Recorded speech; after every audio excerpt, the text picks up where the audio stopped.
Good morning from Zuluk. আমি আমাদের homestay থেকে উঠে রাস্তায় যাওয়ার আগের যে জায়গাটা, ওখান থেকে দাঁড়িয়ে তোমাদেরকে আমাদের হোমস্টেটা দেখাচ্ছি। নিচের যে ঘরগুলো, এগুলো হলো আমাদের হোমস্টে, আর ওপর থেকে দাঁড়িয়ে এই ভিউটা দেখতে পাওয়া যায়। দেখতেই পাচ্ছ কি সুন্দর লাগছে। হ্যাঁ guys, welcome back to my channel চলো যাই ঘুরি খাই।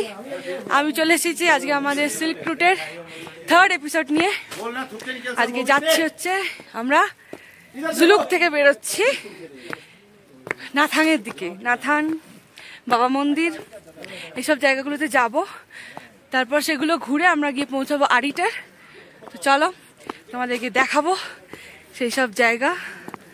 আমরা বরফে কেমন এনজয় করছি, আদৌ বরফ পাচ্ছি কিনা, পেলেও কতটা পাচ্ছি, সবটা তোমাদের দেখাবো। চলো দেখা হচ্ছে। তার আগে এখানের ভিউটা দেখে নাও। হালকা রোদ উঠেছে, এদিকে আকাশটা ক্লিয়ার আছে, এদিকে পুরো ফগ। বাই বাই বলে আমরা চলে যাচ্ছি। গাড়ি এগিয়ে চলেছে তার চেনা রাস্তায়, কিন্তু আমরা যাচ্ছি একটা নতুন জায়গায়। আর যাওয়ার রাস্তায় যদি এরকম সুন্দর ক্লিয়ার আকাশ থাকে, রোদ ঝলমলে, তাহলে তো মনটা পুরো খুশ হয়েই যায়। এই আমরা এখন সিল্ক রোডের জিগজ্যাগ রোডে ঢুকে পড়েছি, মানে জিগজ্যাগ রোড দিয়ে যাচ্ছি। এই সেই রাস্তা যার জন্য এই রুটটা সিল্ক রুট নামে পরিচিত হয়েছে। তো সেই রাস্তা দিয়ে আমরা এখন যাচ্ছি। ওই যে দূরে কাঞ্চনজঙ্ঘা দেখতে পেয়েছি। Wow, tour complete. আমরা এসে গেছি এখন থাম্বি ভিউ পয়েন্টে। কাঞ্চনজঙ্ঘা দেখতে পেয়েছি রাস্তায়, মনটা পুরো খুশ হয়ে গেছে। কাঞ্চনজঙ্ঘাটা দেখতে না পেলে ট্যুরটা ইনকমপ্লিট থেকে যেত, তাই হোক দেখতে পেয়েছি। এখন আমাদের হাতে 2 দিন আছে। এদিকে যাচ্ছি, এদিকে রাস্তা থাম্বি ভিউ পয়েন্ট যাওয়ার। থাম্বি ভিউ পয়েন্টে গিয়ে তোমাদের ভিউটা দেখাচ্ছি। এই হলো সিল্ক রুটের সেই বিখ্যাত রাস্তা জিগজ্যাগ। সিল্ক রুটের মেন অ্যাট্রাকশন এই জিগজ্যাগ রোড, এই থাম্বি ভিউ পয়েন্ট থেকে যেটা দেখা যায়। আমাদের কপাল খারাপ, তাই আমরা এখানে বরফ দেখতে পাইনি, কিন্তু কপাল ভালো থাকলে এই রাস্তাতেই কিন্তু বরফ থাকতে দেখতে পাওয়া যায়। পুরো বরফে ভরা থাকে রাস্তা, দুদিকে বরফ, তার মাঝখান দিয়ে গাড়ি চলে। সেই জিনিসটা আমরা এনজয় করতে পারিনি, কিন্তু এই পরিষ্কার ভিউটা পেয়েছি। আজকে ক্লিয়ার আকাশ আছে, সুন্দর লাগছে চারপাশটা দেখতে ভিউ পয়েন্ট থেকে একদম।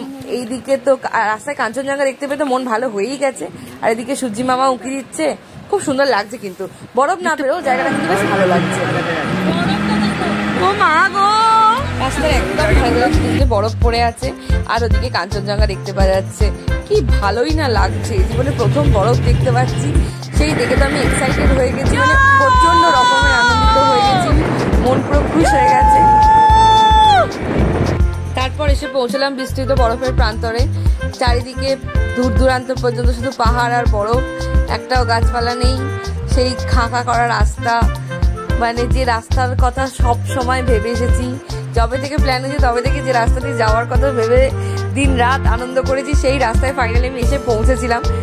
দারুণ লাগছে আমার যে কি আনন্দ হচ্ছে আমি বলে বোঝাতে পারবো না। এই রাস্তায় দেখো, এইখানে রাস্তায় কিন্তু চারিদিকে বরফ পড়েছে। এই একটা লেক, এইটা কি লেক নাম আমি জানি না, তবে এখানে একটা লেক ছিল ছোট। এই লেকটা পেরিয়ে আমরা এখন এগিয়ে যাচ্ছি কুকুব লেকের দিকে। সত্যি কি সুন্দর লাগছে না, আমি তোমার ভাষাই হারিয়ে ফেলছি এত সুন্দর দৃশ্য দেখে। এরকম ক্লিয়ার আকাশ, বরফের চাদরে ঢাকা সাদা রাস্তা, সাথে কাঞ্চনজঙ্ঘা। উফ মাই গড, কি সুন্দর যে লাগছে, মানে কি বলবো। আমরা ফাইনালি এসে গেছি কুকুব লেকের সামনে। এটা এলিফ্যান্ট লেক নামে পরিচিত। এর চারপাশটা শুধু দেখো, কি সুন্দর লাগছে। বরফ বরফ। হ্যাঁ, বসো। এখানে বসবো না। আমরা এখন এসেছি কুপুব লেক। এখানে বরফ পড়ে আছে, আমি মানে কথা বলার ভাষা হারিয়ে ফেলছি। আমি বরফে এসেছি, আমি মানে বিশ্বাস করতে পারছি না।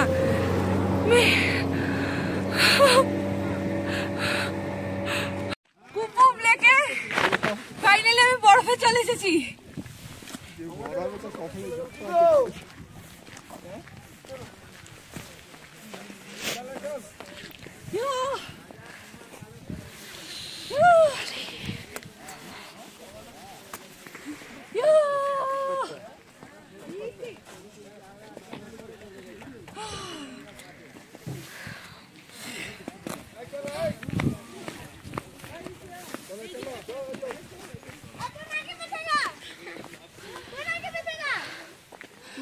Sonai, I miss you so much.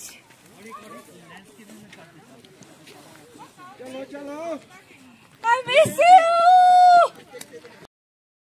আমরা এখন এসে পৌঁছেছি ওল্ড বাবা মন্দিরে, বাবা হরভজন সিং কি মন্দির। এই জায়গাটাও কিন্তু খুব সুন্দর, ওপর থেকে এই যে বরফগুলো দেখতে পাওয়া যাচ্ছে সাদা চাদরে ঢাকা, খুব সুন্দর লাগছে। আমরা ওল্ড বাবা মন্দিরে এসেছি এখন। মানে আমি না মানে যতটা এক্সাইটেড ছিলাম সব এক্সাইটমেন্ট যেন কোথায় হারিয়ে গেছে। আমি জাস্ট মুগ্ধ হয়ে দেখে যাচ্ছি।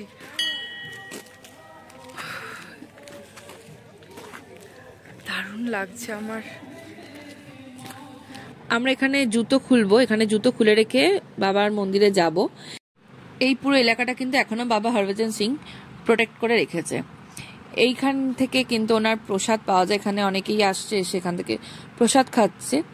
এই মন্দিরটা বাবা হরভজন সিং এর স্মরণে, বাবা হরভজন সিং একজন ইন্ডিয়ান আর্মি ছিলেন, তাই ওনার স্মরণেই এই মন্দিরটা তৈরি হয়েছে। উনি নাথুলা পাসের কাছে মারা গিয়েছিলেন, কাছে এই জায়গাটায় ওনার এই মন্দিরটা তৈরি করা হয়েছে ওনার স্মরণে। ইন্ডিয়ান আর্মিরা যারা এখানে পাহারায় থাকেন রাত্রে, তারা অনেকেই মনে করেন যে বাবা এখনো ওই এলাকাটাকে পাহারা দিচ্ছেন। রাত্রিবেলা নাকি ওনার উপস্থিতি অনেকেই ফিল করতে পারেন, তাই সমস্ত রকম বাইরের সৈন্যদের হাত থেকে বা সমস্ত বিপদের হাত থেকে উনি এই জায়গাটাকে রক্ষা করে রেখেছেন বলে মনে করে থাকেন।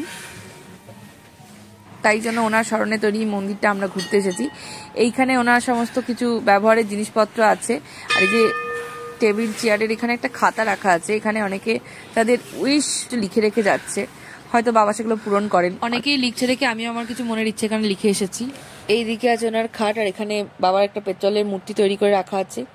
এখনো আর্মিরা এখানে ওনাকে প্রণাম করতে আসেন সকাল বিকাল। আর এই হলো বাবার মূর্তি, আর এদিকে বাবার ব্যবহৃত খাট আর অন্যান্য সমস্ত জিনিসপত্র এখানে রাখা আছে। এরপর ফেরার পথে নাথাঙ্গের কাছে একটু দাঁড়াই, তার তো কুয়াশায় কিছুই ভালো দেখতে পাওয়া যাচ্ছিল না, শরীর প্রচন্ড খারাপ লাগছিল, তাই আমরা এখান থেকে ফেরত চলে যাই। ঘুরে ঘাড়ে আড়িটারে চলে এসেছি। আড়িটারে আমাদের হোমস্টেটা খুব সুন্দর, মানে দেখাচ্ছি দেখো। শরীর অবস্থা খুব খারাপ, ভীষণ রকম ভাবে কাহিল হয়ে পড়েছি। প্রচন্ড বমি হচ্ছে, গা গোলাচ্ছে, শরীর খারাপ, জানি না কেন। চলো তোমাদেরকে দেখাই আমাদের হোমস্টেটা। এটা হলো আমাদের হোমস্টের এন্ট্রান্স, আর এদিকে বাঁদিকে রিসেপশন, আর এদিকে এটা একটা বড় লিভিং এরিয়া, তোমরা দেখতেই পাচ্ছ। এখানে কিন্তু অনেকজনে মিলে এলে সন্ধ্যাটা তোমরা পুরো বসে আড্ডা মেরে হই হই করে কাটিয়ে দিতে পারবে। রুমের মধ্যে একা একা বসে না থেকে এখানে তোমরা টাইম স্পেন্ড করতে পারবে। এখানে একটা ফায়ার প্লেসও আছে, যদি শীতকালে আসো যাতে ঠান্ডা না লাগে তাই জন্য ফায়ার প্লেসও রয়েছে।